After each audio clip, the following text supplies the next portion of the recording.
Bennie Johnson is the CEO of the American Marketing Association, the largest community based marketing association in the world. Most recently, he served as the executive director of AIGA, the largest professional association for design. He serves on the board of overseers for Columbia University's School of Professional Studies, as a trustee of the Smithsonian Archives of American Art, and he's a former board chair of the Smithsonian's Anacostia Community Museum.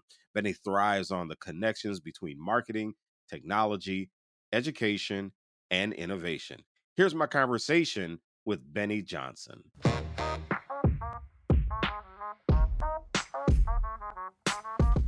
No matter the institution, company, or organization, everyone wants to find the best talent, and everyone wants to keep their best talent. Higher education is no different. I'm Eddie Francis. I've worked in both talent acquisition and higher ed marketing. On this podcast, we're going to explore the ways to create a great experience for faculty and staff on your campus. Because in education, a great employee experience equals a great student experience. And who doesn't want that? We'll have some honest conversation, get insights from experts, and hear success stories from campuses. It's all about developing an attractive employer brand, something that'll make the people say, I want to work there. Joining me on I Want to Work There is Benny Johnson. He is the CEO of the American Marketing Association. Benny, good sir, how are you? I am doing well. Thank you for having me. This is a great honor to sit here and spend some time with you. Oh, tell me about the road to becoming the CEO of the AMA. What about your background and what led you into that seat? I'd be remiss if I'd say that this was the master plan and the game plan all along. But when we talk about it and think about it, you get a chance to look back over your life and realize that it plays out exactly how it should. So I'm the kid who grew up Mm, loving marketing. mm. So marketing and entrepreneurship was the way I kind of navigated the world. I started my first business when I was a little kid. These are things that I just kind of gravitated to before I even knew what the terms were, what the strategies were about marketing. This was just a natural fit. And so I started my career classically as a marketer, doing startups, technology, consumer, brand, strategy, B2B, global work, you name it. I was really kind of honing my craft as a marketing leader and accelerated to have the opportunity to become a chief global marketing officer. And in the midst of this, I was offered the opportunity to build a strategic marketing and global development team for an association. And that was the first time I had actually experienced the notion of professional associations. I lived in DC and worked where many of them are based my entire career, but it never really had a lot of interaction other than a membership here or there or resources, but not in terms of running it. And I was offered the opportunity by a mentor to come in and really create a nimble, strategically focused global marketing team.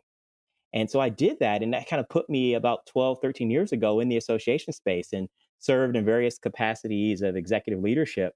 And then about a year and some change, I received a call that really kind of set the mark for my career, which was the marketing guy getting the call to be the CEO of the Marketing Association.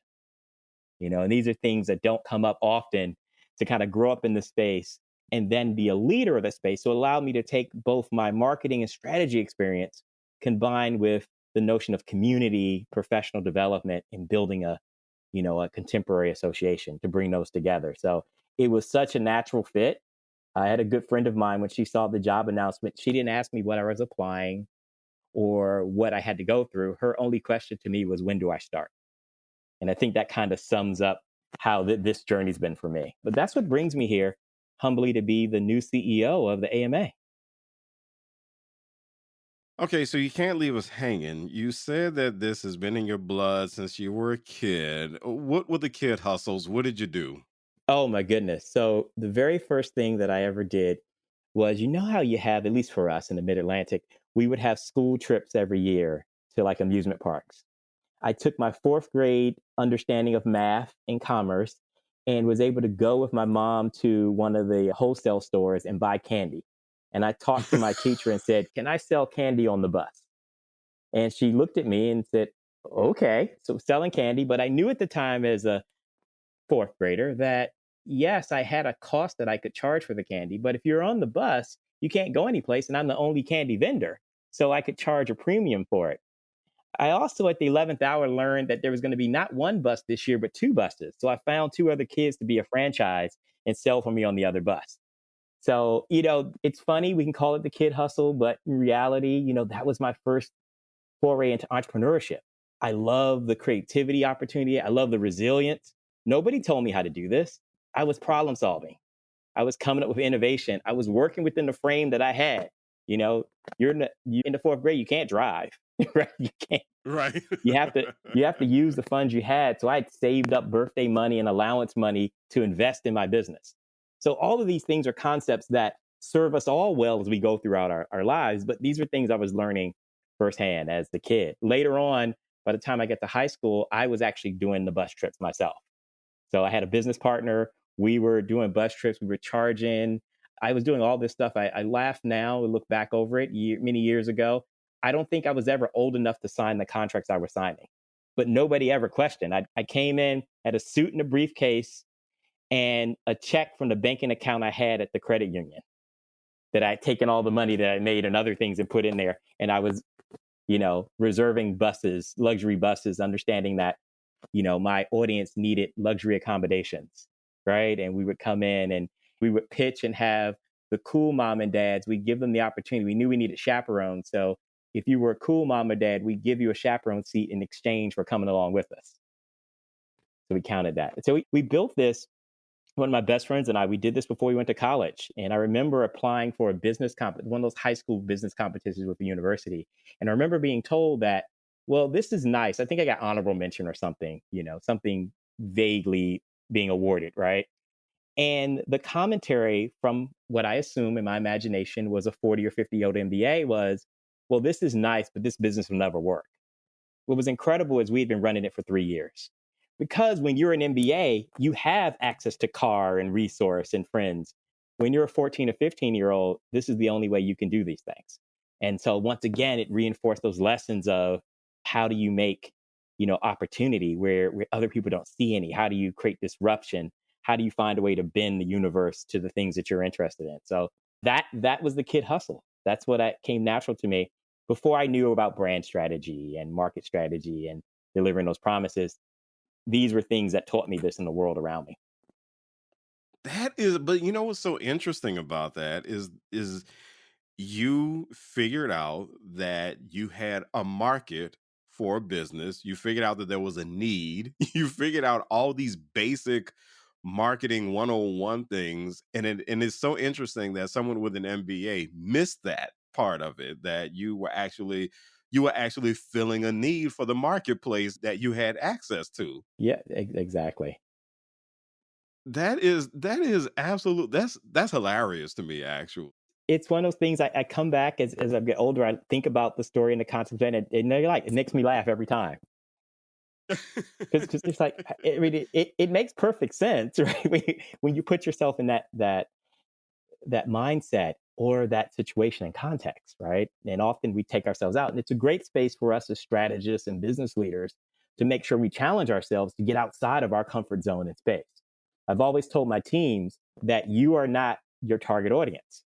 Even if the target audience is are named Eddie and Benny and live in our homes, we are not the target audience, right? And you have to think about that to challenge yourself to get beyond those kind of comfort zones, right? How many great opportunities have been missed because we can't see what's right in front of us?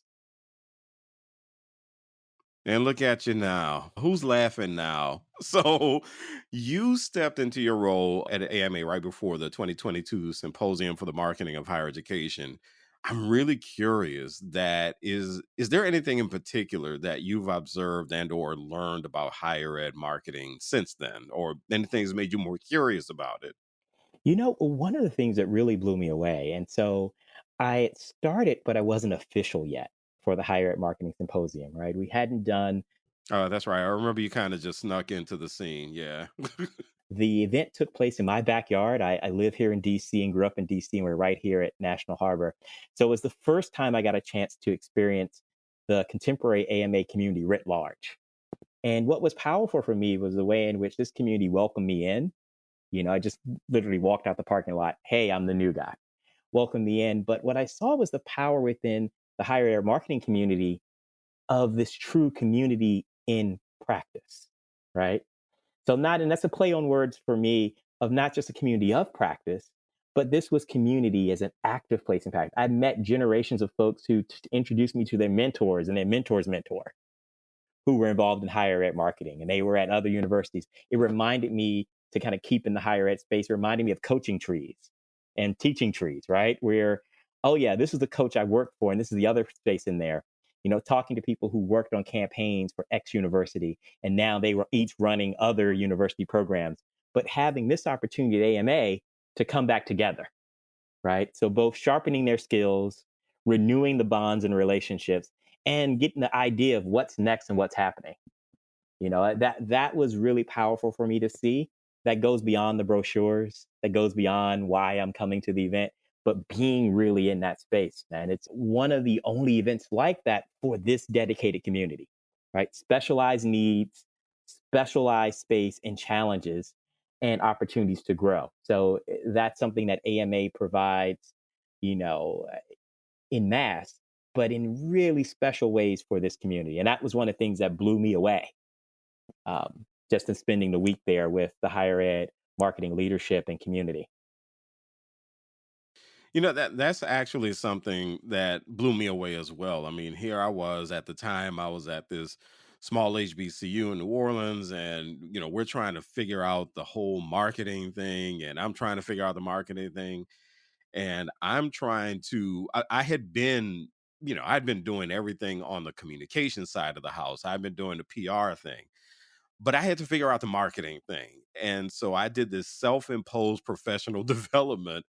And when I jumped in, basically the response when I reached out to even one person was, "Come on in, the water is fine. We're gonna help you through this. We're gonna shoot you some information. What do you need? How can I help you do your job better?"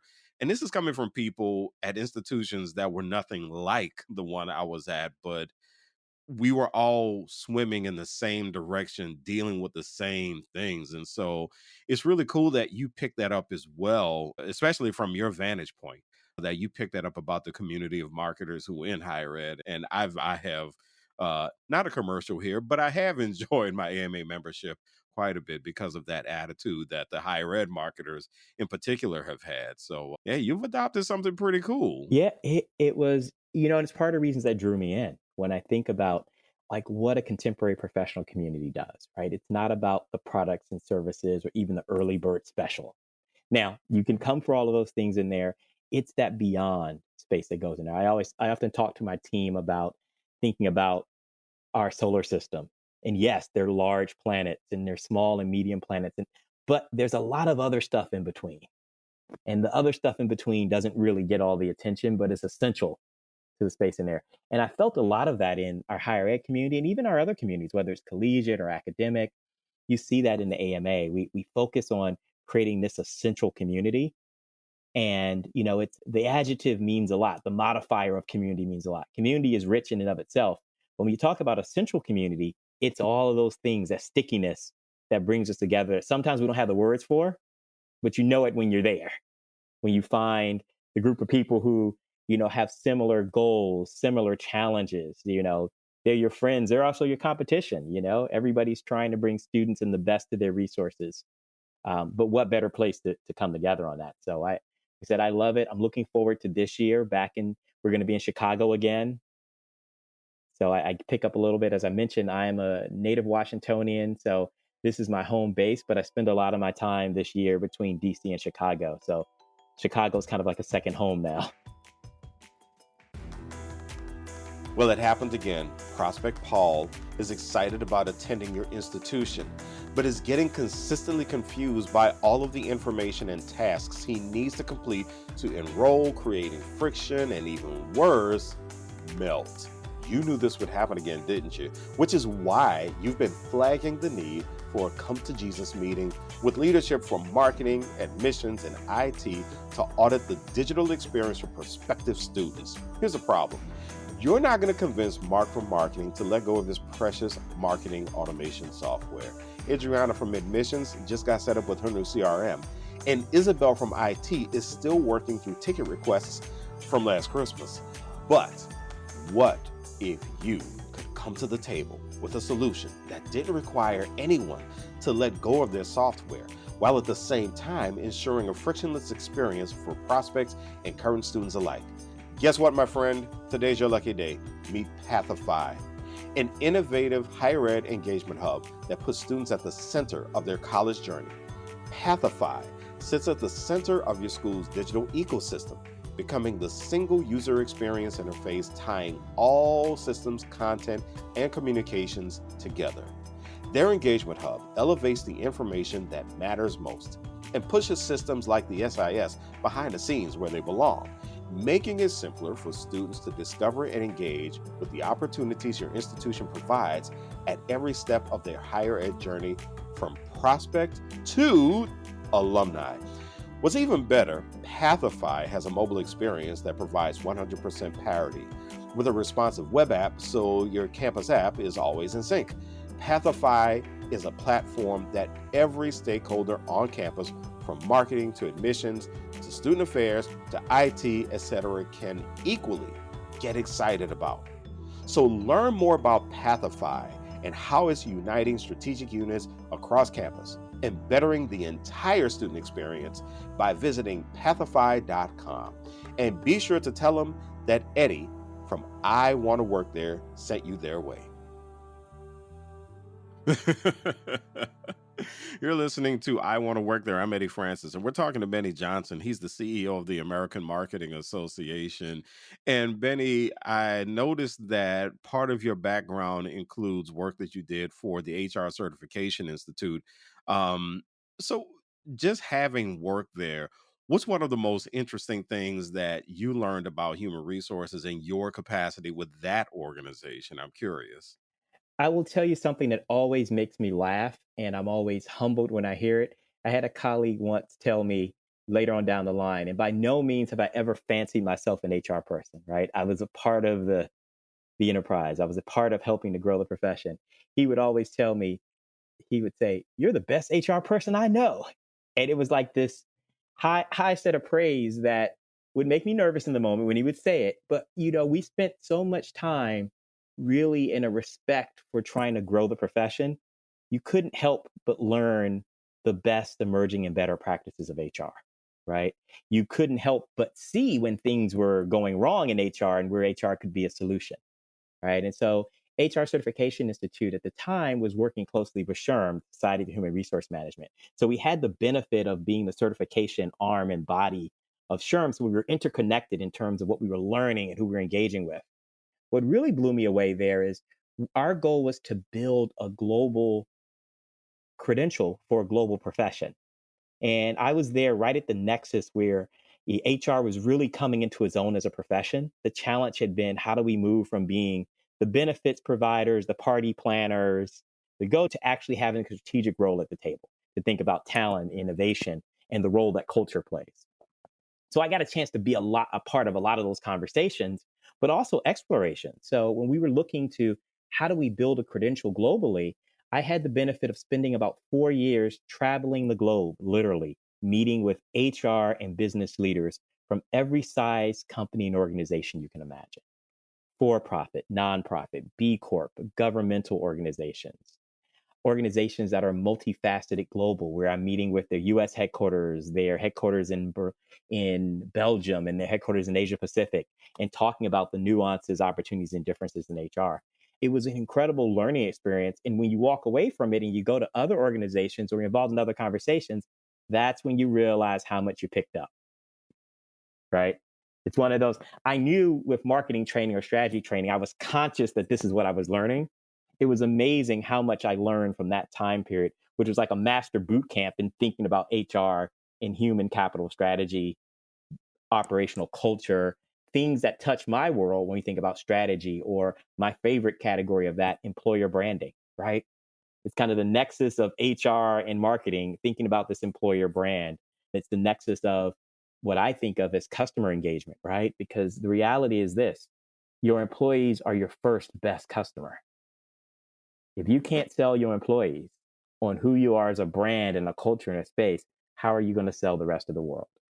And I kind of, with my group, I always live by that maxim.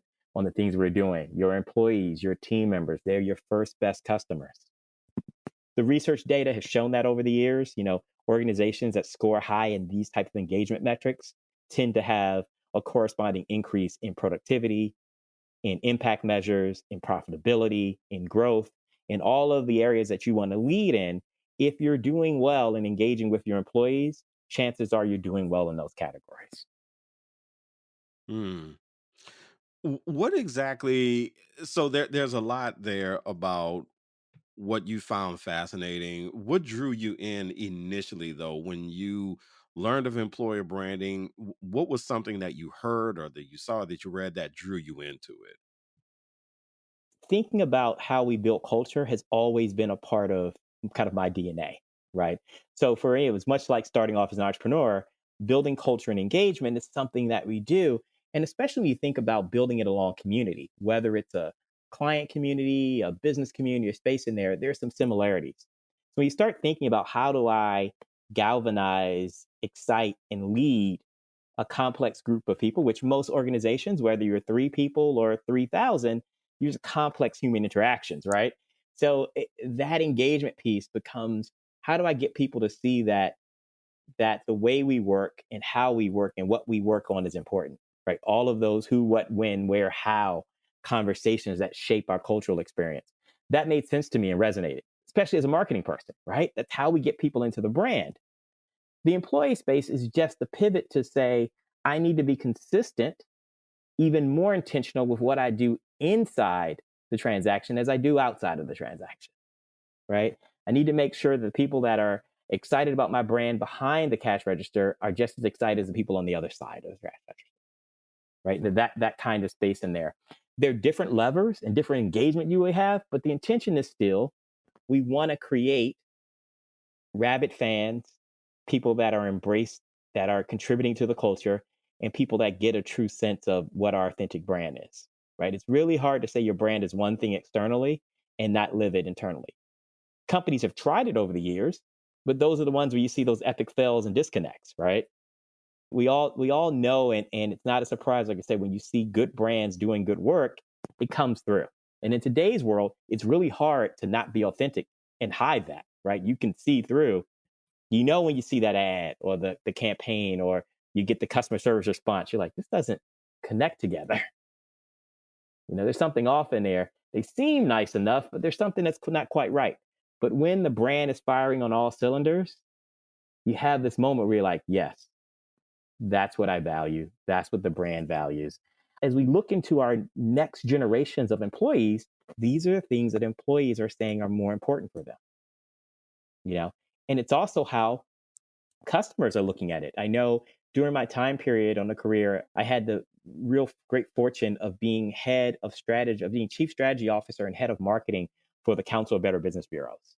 And we had a great kind of measure what what it took to be a trusted business. And I remember we did some work to kind of look at our assumptions. We had 7 or so principles that had been the heart of what a better business was, but this hadn't been updated in 30, 40 years. And so we decided to ask consumers and businesses today, what does this look like? Now, this was a few years ago, but still relatively recent when you look at the span of 50, 60 years. We're talking about the last 5, 6 years, reaching out and saying, what is important? And what we were able to do was validate those areas that we had before, being honest and forthright in your promises and trust. Those things all scored well, right? They were important in 1972, they're important in 85, they're important in 99, they're important today. What didn't show up on the record before, but was showing up really strong now, was consumers wanted to believe that a strong business had a commitment to their customers, a commitment to their employees, and a commitment to the environment. Those items, which may not seem as a surprise, but they elevated in such a way that they weren't in the language for what a good business was in the late 70s and 80s, even showing up in the 90s. But doing that today, it was just as important as truth in advertising, as the way in which you're part of that trust space in there. So that means your external customers are looking, how do I treat my internal customers? Do people want to work there? Do you treat them? I don't want to vote with my dollar at a place that doesn't treat its employees well. right? And that's the other side of that employee engagement space in there. You know, likewise, you want to have somebody whose commitment to the environment and world around them is in keeping, right? It doesn't have to be perfect, but it needs to be a commitment. Mm. You know, I actually brought this up on episode 2 that one of the stories that made me realize, particularly in higher education, you have this very important customer base in students. And one of the stories that made me realize a point that really backs up a point that you just made, that customers want to see a commitment to employees. One thing students will tag you on every single time, they're going to get you on this every single time, is they'll say, that brochure was so beautiful. Your website is so beautiful. I get here and you people are a nightmare. and you are not being consistent with what you're showing me. And this is really upsetting to me. In the meantime, the administration might be sitting in the ivory tower going, yeah, they'll get through, they'll get over it. They just got to get the degree and get out of here. And you're sitting here going, no, it's not that simple. And there was a situation at one university where the students were really upset about some things happening with the university. One of the things they outlined as a demand was that they wanted the university to commit to higher pay for the facilities people, because as customers, they were sick and tired of the facilities people being late on repairs, not doing maintenance, and they were sick of the facilities people having bad attitudes. And so the students started asking the facilities people what's wrong, and they got to the bottom of it. Yeah, and so what you just said, I think, is so key for colleges and universities to understand that even from a customer standpoint, customers want to see some sort of commitment to employees. And I think that's a missing piece that we haven't put our fingers on it. Yeah, you're absolutely right. And we have a generation, when you think about our contemporary college students, we have a generation that has access to more information, more resource, and more transparency, if you will, than any generation before, right? They've been well heeled and scripted in what to look for, what questions to ask, how to engage. They're also really good at spotting those inconsistencies, right? As you put up, we expect the website to be stellar. We expect the brochure to be stellar. We expect for you only to highlight the alum who do things that reinforce the space in here. We expect for the tour to only show me the new buildings and not the old, right? And you see how we start to then kind of make those selective spaces in there. And then you ask yourself the question of, what is this experience that we're having in there? Where is my investment of time, money, and my personal engagement going? Is it consistent with my beliefs, values, or contribution? And those are questions that weren't necessarily asked in the forefront a generation to two ago, but are very much the questions being asked today and tomorrow. So one of the things I was wondering, let's say that you are advising a marketing team at a college or a university, and this marketing team has bought into, they're going to lead the conversation internally about developing a competitive employer brand or an effective employer brand. But I certainly believe competitive is a word that we want to focus on with over 4,000 colleges and universities in the country. In higher ed, departments and teams notoriously are known for working in silos. We say this all the time.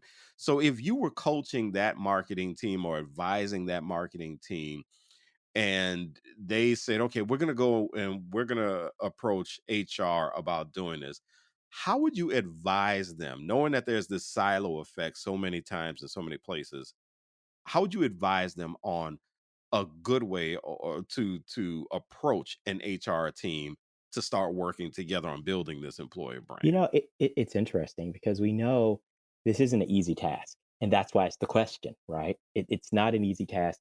And it's going to vary from location to location. But the things that we know that are true, if your silos are in parts and pieces, right, then you have to treat them like you're putting together that puzzle. Where do you start from? The spaces that you can recognize? You get a corner, you get a section, you get an image that you understand, and then you build from there, right? You can't do it as a coalition of one. It has to be an active engagement and understanding where we are as an organization. Sometimes it's hard to start off talking employer brand directly with the HR department without understanding what they're under. So in some organizations, not all organizations, but in some organizations, I'm going to go out on a limb and say the HR department is under resourced and not focused on the space in there. So if you're under resourced and it is benefit season or it's functional transition season, with all of the best of our marketing glory and strategy, we're not going to get the ears and the win of that coalition. I think where the opportunity is to look at this as a short, mid, and long game, right? In which, what does a larger goal of having an engaged employer brand mean? I'm a big believer that marketing is everything and everything is marketing. It means that you've got to lead through influence outside of your core budgetary space, outside of your core strategic space in there, right? We know that part of the employer brands includes facility. Facility's not talking to you about your ad campaign or your direct mail and your social outreach engagement, but facilities is every bit a part of your social media play, because if facilities are bad, guess where it's showing up? It's showing up right in your feed, right? It's showing up on X. It's showing up on your Instagram story. You don't want the higher ed equivalent of the fire festival grilled cheese sandwich showing up, right? That completely diminishes this. This is where we're investing, right? And institutions of higher ed get it naturally have always had a tension between those who are building the knowledge, those who are pursuing the knowledge, and those who are working in support. And so our world requires us, an employer brand, to bring the best of that together. That any one of the silos, they may be treated differently, but they're not treated in a downward way. They're not treated in a way that's disengaging, right? That they're treated in a way that is respectful and dynamic, right? Where you're having that, where everybody's a part of doing this. Everybody's a part of getting this rocket ship to the moon. Everyone in NASA has a job and responsibility. Whether you are working in the cafeteria or you're working on the calculus, you're a part of bringing that in. And I think universities have a space to do that. If I'm a marketing leadership in that space in there, we're going to identify what parts of the organization have the most skin, the most touching points of the employer brand experience, both internally and externally. And you start to build your coalition from there. It may be as simple as a conversation. We think that there's an opportunity, HR. What are the things that we have that we can help you out with, that we can work on this together? I can tell you that if you're swamped with doing the menial task of any function, when somebody comes to you to talk about something different and you can get a space to breathe, you want to be a part of that. Now, if you're stuck under deadline, you don't, right? But if you have that space, you want to be a part of it. And I think that marketing can learn a lot. I know in my career, I've always been able to learn a lot from the other disciplines that are working beside me. How does engineering think about it?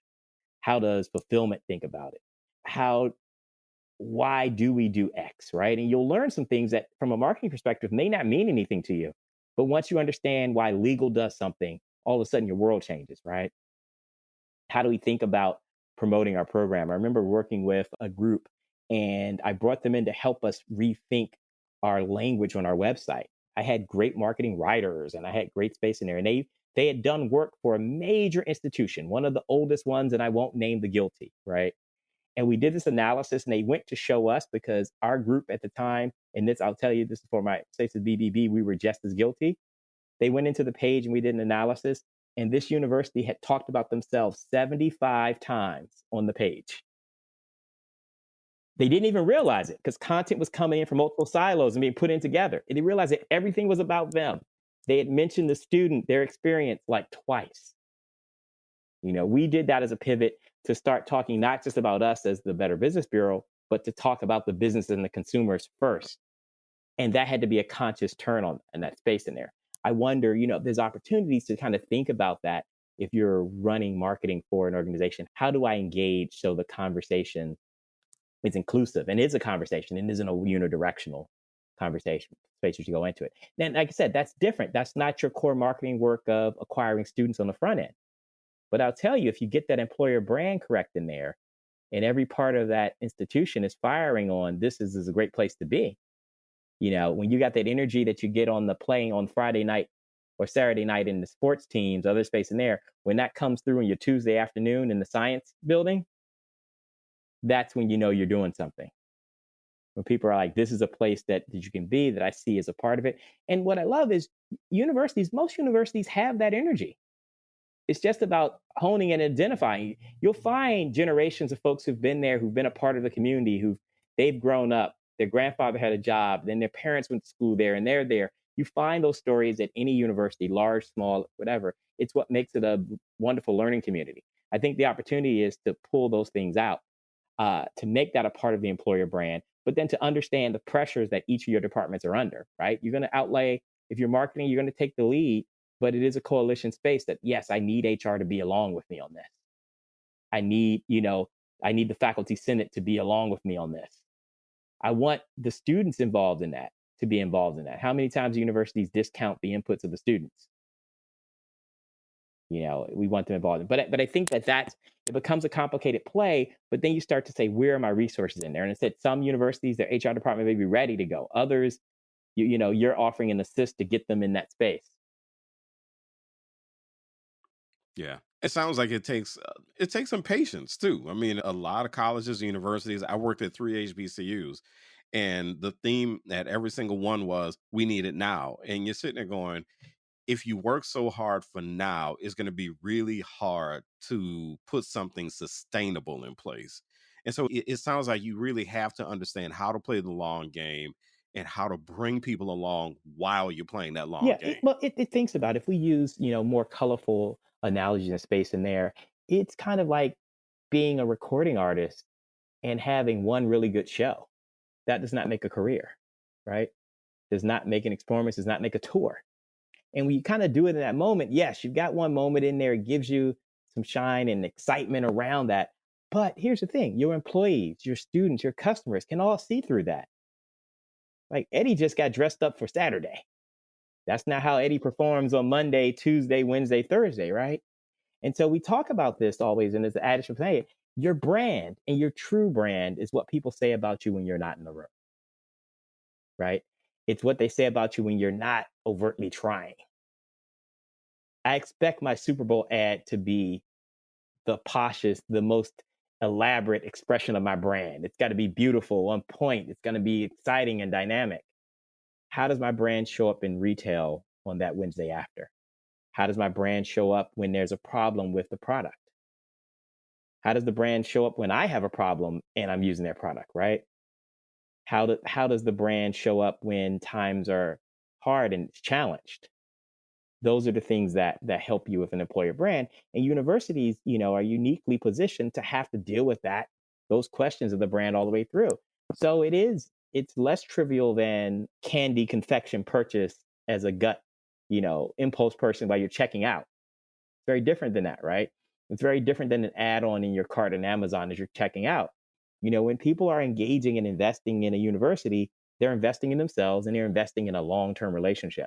So that's why I'm not opposed to the fact that it's going to take time to build these things. You're building this over time, right? How do most major gifts start, right? They start with really small $200 gifts, right? And it's a commitment on, how are you going to treat me and react in that kind of engagement? How are you treating me when you reach out to recruit me? How are you treating me if I'm a student of promise, which all students are, right? No matter where you're going and where you are of promise, if I've got more than one offer, you've got competition. It's just not. I'm sorry that my definitions aren't so complex, but they're very real, and I'm a pragmatic CMO, right? It's like, Yeah, yeah, yeah. Well, and the same goes if you're battling your peer institution for that magical English professor who who has already written 5 books, and you're trying to get this English professor to come to your side, but the other institution is actually making it a great experience to be. It's not about the money, they're making it a great experience to teach and to research there. And you're sitting there going, come over here because we need you. yeah, exactly, exactly. One Yeah. of the things that you take away from spending all the time in the HR space was the concept of total compensation. And what's wonderful about that are the things that are non-monetary compensation, but play into that conversation, right? The things that we take for granted, but are more positive now: quality of life, and the balance that you have in the space in there, an investment in there, the esteem that comes in, the opportunity to lead in there. It's not just, I remember watching in a strategy class once watching recruitment videos for, once again, I'll keep the guilty brands nameless, for two technology driven companies. And they were trying to hire engineers. And one did an entire campaign that were all the things that you and I may want to have at the organization, right? It's fancy days off, all these other things in there. The other company did a campaign that was hyper focused on the work that the engineer would do. Guess which one scored better? Not all the frivolous stuff that was going in there, but what really mattered, where they knew the psychology of the person they were going into. So what matters to that professor in Space Center? Isn't it an opportunity for them to work with other students who are going to then grow in there? And if that's the case, your commitment or your lack thereof doesn't only interact one generation of staff engagement and work, it interacts multiple generations. Because as we mentioned at the beginning, that professor is going to work with another student who's going to work with another student who's going to work with another student. And that's the long tail of what employee engagement looks like in the sense of higher ed, right? It's the knowledge staff, it's the support staff, it's the executive staff are all a part of what makes a university's employee base. Bennie Johnson is the CEO of the American Marketing Association. Bennie, thank you so much for joining me on I Want to Work There. I look forward to seeing you in November in Chicago for the symposium, man. Yes. I just want to thank you again. You were one of the first welcoming faces to meet me at that reception when I started last year. I'm sorry to hear that, Bennie. And appreciate us having this conversation. Please, anytime. I love to be a part of it. I encourage our listeners to spend some time and check us out at our higher ed symposium this November in Chicago, and check out any of the resources of AMA for everything marketing, strategy, and beyond.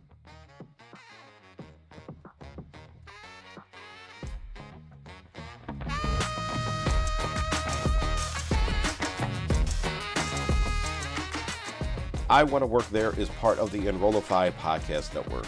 If you like this podcast, check out other Enrollify shows. The Enrollify podcast network is growing by the month with all kinds of marketing, admissions, and higher ed technology shows. And they're jam-packed with stories, ideas, and frameworks, all designed to empower you to be a better higher ed professional. There are some great industry voices that you can check out, like Terry Flannery, my good friend Jamie Hunt, Allison Tercio, Corinne Myers, Dustin Ramsdell, Jamie Gleason, and many more. Learn more about the Enrollify Podcast Network at podcasts.enrollify.org. Our shows help higher ed marketers and admissions professionals find their next big idea. So come and find yours.